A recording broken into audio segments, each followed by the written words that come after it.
Okay, well, since I raised it, I'm going to ask the question that's not on the list. Linda, you are famous the world over, especially throughout Africa, for gumbo diplomacy. Can you please share with this group why gumbo diplomacy is so vital to peace? So people think when I talk about gumbo diplomacy, I'm talking about the food, the dish that is famous in Louisiana. And I know for many of you in Africa, you know the term gumbo because you use that term to refer to okra. And okra is a primary ingredient in gumbo. But for me, gumbo diplomacy is about bringing people together, putting them around the table, sometimes bringing them into the kitchen, having them chop onions, which I don't like to do, and chop other vegetables as I make the gumbo in front of them. And part of that is teaching them that I'm capable of doing more than just being an ambassador. But people relax when they're in that environment, and they talk to you when they're in that environment. You don't have to ply them with questions, dig into what is going on when you're standing around a chopping board, chopping onions, and then sitting at the table enjoying a meal that the ambassador herself made. And I did gumbo for Ellen Johnson Sirleaf when she won the Nobel Peace Prize. And I asked her to invite a few of her close friends and family members. My table could seat 18. We passed 18 3 times. I ended up taking the table away, putting round tables to put everyone around the table. And it was an extraordinary conversation with her to learn about what motivated her as a young woman to go into politics and to become, as a middle-aged woman, a real advocate, a protester, and eventually to become president of Liberia. And it was an extraordinary moment. I still make gumbo in New York. I usually would do it about once a month. I always did it on weekends because I actually had a chef who didn't want me to cook in the kitchen. And so I had to give her off on the weekends, and then I would make gumbo and invite people over unplanned. They would just get a phone call at 2 o'clock in the afternoon saying, you know, I thought I had onions and I don't, because I couldn't go outside by myself. Can you stop at the store, buy a couple of onions for me because I'm making gumbo and you're welcome to come over. And it gave people a sense of welcome. It gave them a sense that I was very much one of them. And again, I didn't have to go into a meeting taking notes, pointing my finger sometimes that we would do. I never ever did that. I didn't lecture people. I listened to them and tried to move our agenda closer. So gumbo diplomacy is diplomacy at its best. Practiced by And you can do jollof rice diplomacy, which I did. You can do chicken yassa diplomacy. You can do fufu and soup diplomacy as well. Thank you, Linda. Now for reeling into a little more serious things. Linda, you've already told us that you were ambassador to Liberia. You've been the Assistant Secretary of State for African Affairs. You served in more African countries than I can count. So can you share with us briefly what you've learned about the continent, or what the continent has taught you during your service, and how you would advise these future leaders in our country to really step up to Africa? The first thing I learned is that Africa is not a country.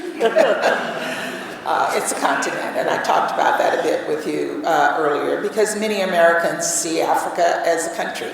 They see you as one and the same.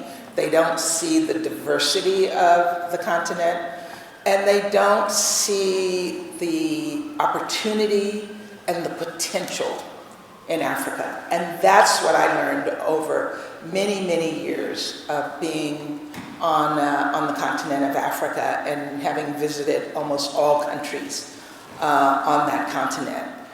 You're all different. You come from different tribes, you come from different backgrounds, you come from urban areas and rural areas. Some of you are well off financially, your families are, and some of you have come from poor families. But ultimately, you bring one thing to the table, every single one of you, your youth. Africa is, the median age is 19. And what that means is more than half of the country is under the age of 19. And Niger, the median age is 15. And so you are the power, you are the engine of potential for the continent of Africa. And I learned that very, very early. I first went to Africa in 1978, and I mentioned before all of you were born. And I stayed on that continent for most of my career. And I saw the potential of young people. I knew Raila when he was young. So I go back really, really far. And I don't think, and you're going to find that I'm very frank, I'm very honest. I think people prefer me that way. I don't think Africa has lived up to its potential. And you are that potential. You are going to be the ones that will lift this continent up. You will lift the people up in this continent. You will be the ones that will be the engines of growth for the future. So when the YALI program started in 2010, most people don't know there was a YALI program in 2010. I don't think we called it YALI. We brought 100 students from across Africa to DC.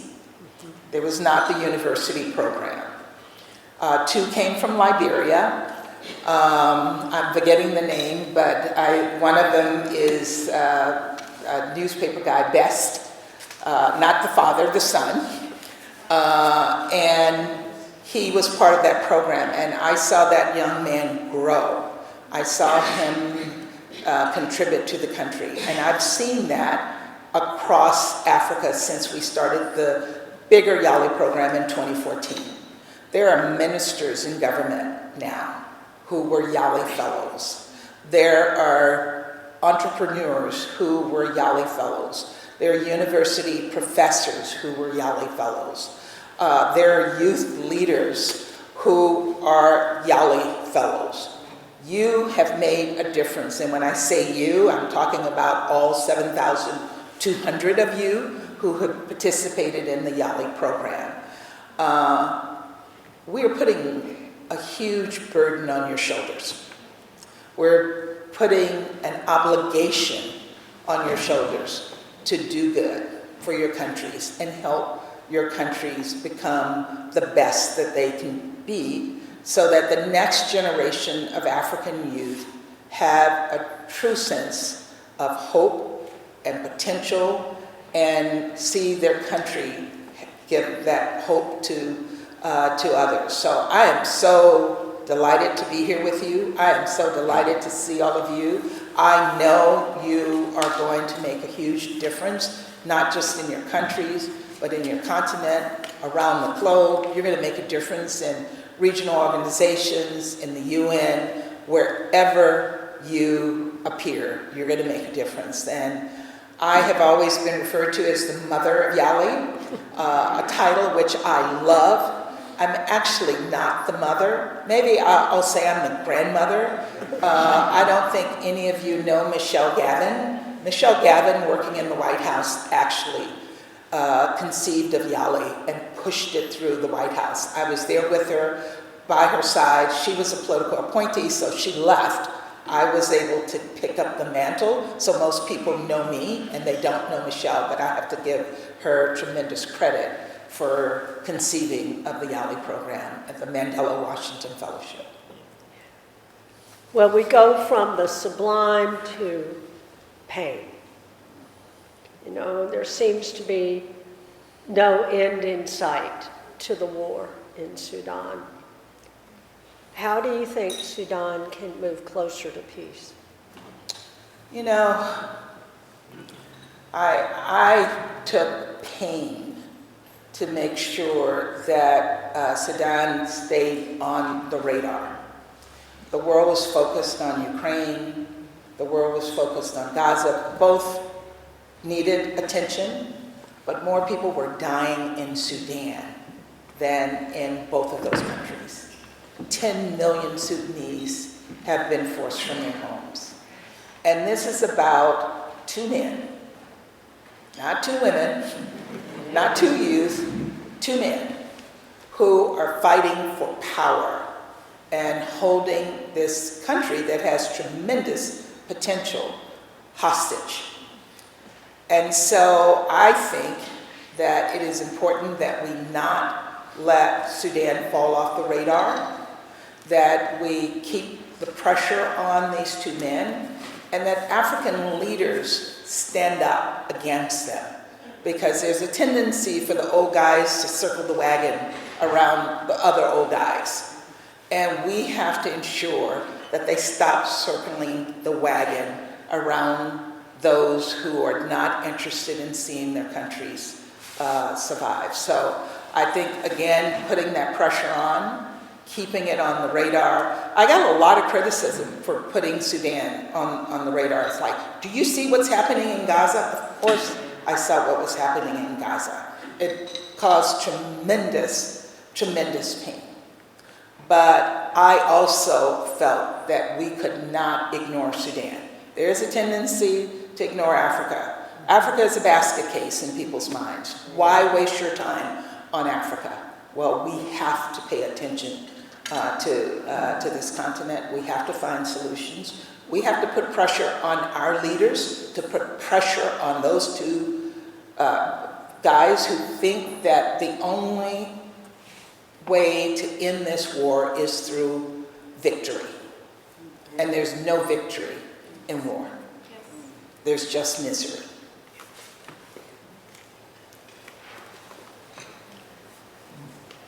So as U.S. Ambassador to the United Nations in the Biden administration, you led negotiations and built international coalitions to deal with forgotten conflicts in small parts of the world that people wanted to discount. Now, when multilateral and international institutions seem to be disparaged or discarded, how would you assess the strengths and prospects of a multilateral system to prevent war and support peace? Madeleine Albright used to say, and she said it regularly when she was in New York and many times after she left New York, that if we did not have the UN, we would invent it now. My view is exactly the same, but I do believe the UN needs to be reinvented. The Security Council was created to save the world from the scourge of war. We failed. There's war everywhere. It's happening now in Iran and Israel and Gaza and DRC, in fighting between India and Pakistan. And the Security Council is frozen in place. And part of the reason the Security Council, and I know this is off the record and I'll see it all over Twitter tomorrow, but try to hold it back. The reason the Security Council is not succeeding in saving the world from the scourge of war is we have 5 permanent members. 5 permanent members who won't agree on anything. So we're not able to make those tough decisions when we need to make those tough decisions. Now, I'm very proud that we actually passed a large number of resolutions in the Security Council. But we've been unable to deal with issues of war and peace, which is what we were created to do. And I think the only way we can fix this is that we reform the Security Council. It needs to be expanded. When the Security Council, when the UN was created, there were only 2 African countries in the UN, Liberia and Ethiopia. Now we have all 49 in sub-Saharan Africa and many more countries who were not, I think, and I may be wrong on this, you guys are smarter than me, I think it's like 57 countries that were part of the UN when the UN was created. Now we have 193 countries. And 5 permanent members and 10 elected members is not representative of that whole. So I proposed when I was the ambassador and got President Biden's support, the entire administration's support, to make a proposal for reforming the UN, 2 permanent seats for Africa. Africa now has 3 elected seats that rotate every 2 years. So right now it's Somalia, who else? I'm forgetting now. Ghana, and I'm not going to remember who the 3. And Liberia just got elected to the Security Council. But rotating out every 2 years, you can't exert enough power. You don't have the power of continuity. And so I strongly believe that there should be permanent seats for Africa. We should have additional elected seats.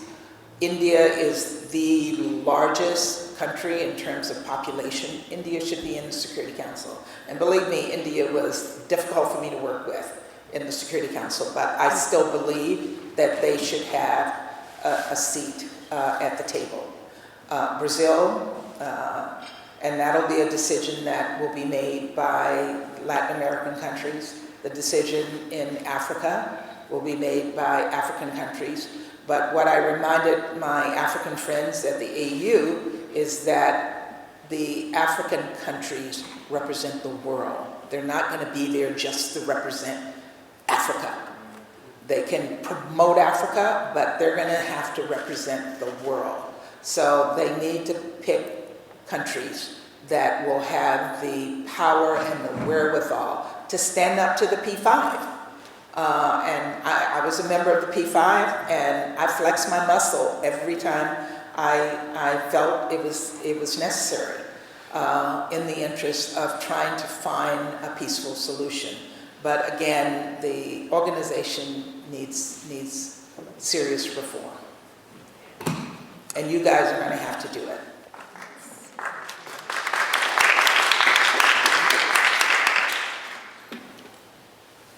You've met tonight 23 young African leaders who've been here for less than 48 hours.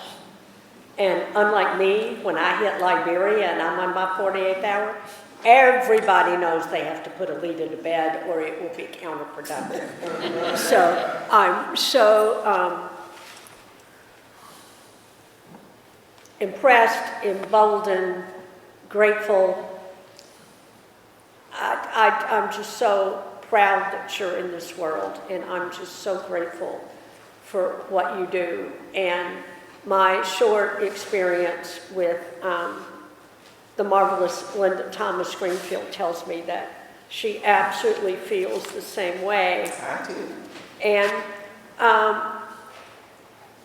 you've heard the courage that they have, the programs that they are leading.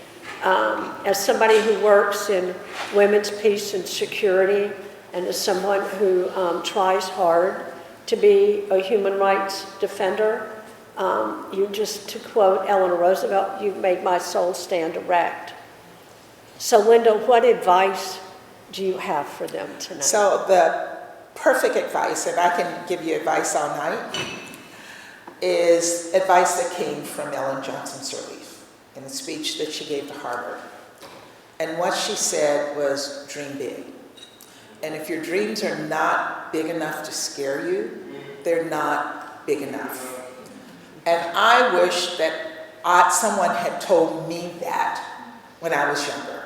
I mentioned to all of you when I was the Principal Deputy Assistant Secretary in the Africa Bureau, the second most powerful job in the Bureau. The Assistant Secretary came to me and said, where would you like to go as ambassador? And I said, to Gambia. I had served in the Gambia. I loved the Gambia. And I thought that I was only worthy, and not to say Gambia was unworthy, but I was only worthy of being in a small post because I didn't know my potential and I didn't know my power. But she did, and what she said to me is, you're not going to the Gambia. You're the Principal Deputy Assistant Secretary in the Africa Bureau. I'm sending you to Kenya. Now, I was wowed by the possibility of going to Kenya, but I had served in Kenya. I didn't want to be ambassador to Kenya. I said, if you think I am good enough for Kenya, then I'm going to be ambassador to Liberia. And that's how I ended up going to Liberia. But had she not seen my potential, I probably, well, actually, I had been selected to be ambassador to the Marshall Islands. And that's the way the State Department works. They take a square peg and they force it into a round hole. Marshall Islands was one of the tiniest countries. We only had 4 people at the embassy, total. And the whole country had, I don't know, 64,000 people. And that's where the powers that be thought I had the capacity for. And she and Condi Rice decided, no, they were not going to allow. And when they called me, I said, I'm stuck. I have signed on the dotted line to go to Marshall Islands. And they're like, we thought you were an Africanist. And I said, yeah, but that's where they want to send me, and you don't turn down an ambassadorship. I'm happy that I was selected to go to the Marshall Islands. And I can't get out of it. And the Assistant Secretary said, Condi will take care of it. Because my name was already at the White House and it was about to be announced. And this was during the Bush administration. And she called over and pulled my name off the list. Now, to get your name pulled off the list means something is wrong. And so everybody was wondering why my name was pulled off the list to go to Marshall Islands. And then when she told them, the then Director General of the Foreign Service, the head of personnel, a job that I would eventually hold, called me up and chewed me out. Like, I got you an ambassadorship and you turned it down. Your career's over. I want you to know it. Your career's over. And I never lose my temper. When you see me lose my temper, it's not pretty. It's happened only a few times in my life and I want to forget it. I lost my temper. And I said, you chose to send me to the Marshall Islands, the tiniest country in the world, tinier than the Gambia. And that's all you thought I had the potential for. And then the Bureau didn't want me because they knew I had no experience in that region, and they were setting me up for failure. And I just want you to know that I clawed my way to the top. Nobody gave me anything. So I'm at the top, and if this ends my career, I'll find another career. Thank you very much. And I hung up on it. Of course, I regretted it. I was like, I can't believe I spoke to the Director General that way.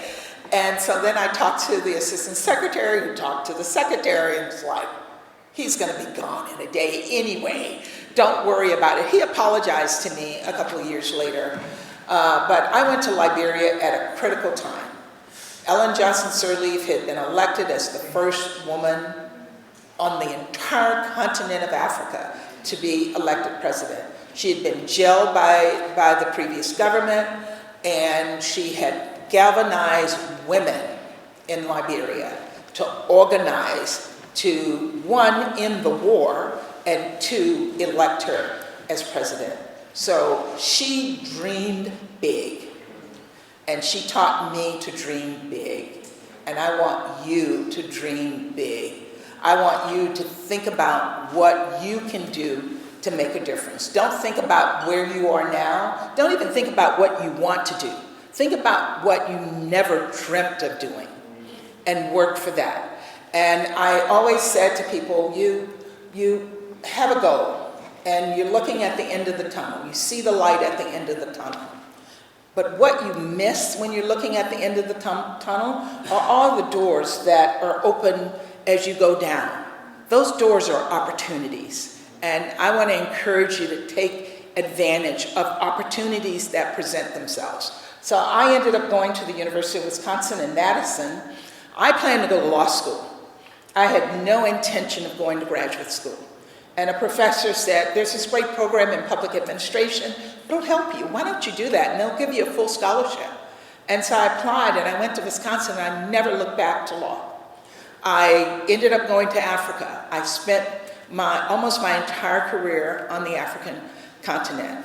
I wanted to be an academic, so I went through that door, but I did it for a few years and realized it was not the right place for me, and I ended up joining the Foreign Service, and I served in 8 countries. I have visited almost every continent. I have visited probably more than 100 countries in the world, and I am proud that people know me as Linda. If I'm in any room, I walk in any room, people say, hi, Linda. It is not ambassador, it's not assistant secretary of state, it's not member of President Biden's cabinet, it is Linda. And that's has made me extraordinarily proud, because there was a point in my life when I learned to dream big, and I became the UN ambassador, US ambassador to the United Nations. So dream big, young people. You will accomplish so much. You will make a difference in this world. You will fail sometimes. I feel, as much as I enjoyed the work in New York, to not find a solution to the war in Gaza causes me sleepless nights. So you fail, but you also succeed. And I want you to jump off the cliff and find that dream that scares you.